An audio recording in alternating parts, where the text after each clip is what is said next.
said, I'm Communications Executive at Women for Refugee Women, which for those of you who don't know, we're a small charity, we're based in London, we're a very small team, and we work, broadly speaking, to support women who have sought asylum in the UK.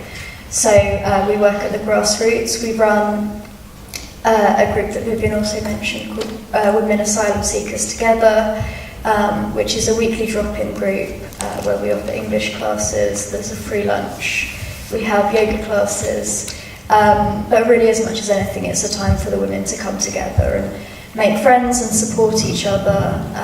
We also have an advice worker who works with us in partnership with the Notre Dame Refugee Centre, and she comes in once a week to offer the more kind of practical legal advice and advice about housing, and she is absolutely fantastic, and the women love her. So that's what we do on a kind of practical grassroots level with the women in our network. We also coordinate the Set Her Free campaign, which you saw a little bit about in both of the first two films.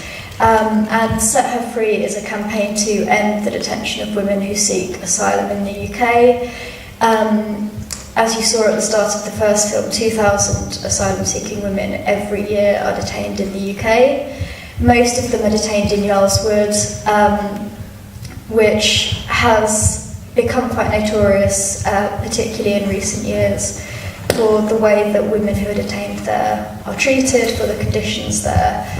And so Set Her Free was founded in January 2014, and we at Women for Refugee Women have done a couple of research reports into the conditions at Yarl's Wood and the way that women talk about their own experiences. So quite commonly women will talk about things like being watched by men, being seen in intimate situations by male officers, poor standards of healthcare. Oh my God, what else? And, you know, we also know that a large number of the women who are detained are survivors of sexual violence. In one of the research reports that we did, I think it was about 3/4 of the women we interviewed were survivors of some form of torture, sexual violence, rape, other gendered violence. So we're talking about vulnerable women, you know, we're talking about pregnant women, we're talking about women who have come to the UK to seek protection and who instead are being locked up. And we know from our research that, you know, regardless of the conditions in Yarl's Wood, detention in and of itself is a traumatic experience. It affects women's mental health, and you know, the conditions in Yarl's Wood really just exacerbate that. So as you saw in Margaret's story in the animation, you know, for women, particularly for women who have survived rape and torture and political persecution, it really is a place where that trauma is brought back to them, where they're forced to relive that, and they're re-traumatised through the experience of being detained. So the Set Her Free campaign is about empowering those women to speak out and tell their stories in the way that Margaret told her story in the animation, in the way that Natombi tells her story very regularly for us because she's an absolute superstar.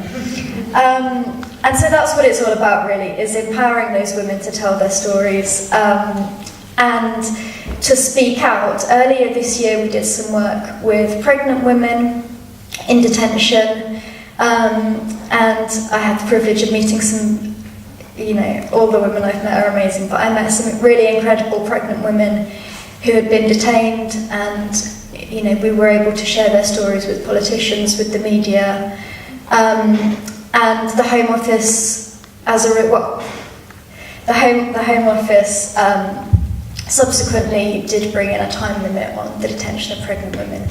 So for us, it's about kind of chipping away and keeping up the pressure, you know, raising awareness through these events, through media, through lobbying with MPs, and that's what it's all about, really. But at the core of that is the women's voices and the women's stories, and I can sit here and talk to you for as long as I like, but it's women like Matombi, whose stories are the ones that really matter. And those are the women who inspire me every single day. And, you know, this woman back in November came to a protest with me at Yarl's Wood a week after she'd been released. And I thought she was absolutely insane to want to go back there. But that is the strength and the courage and the determination that these women have, and that's what's going to win this. Over to you.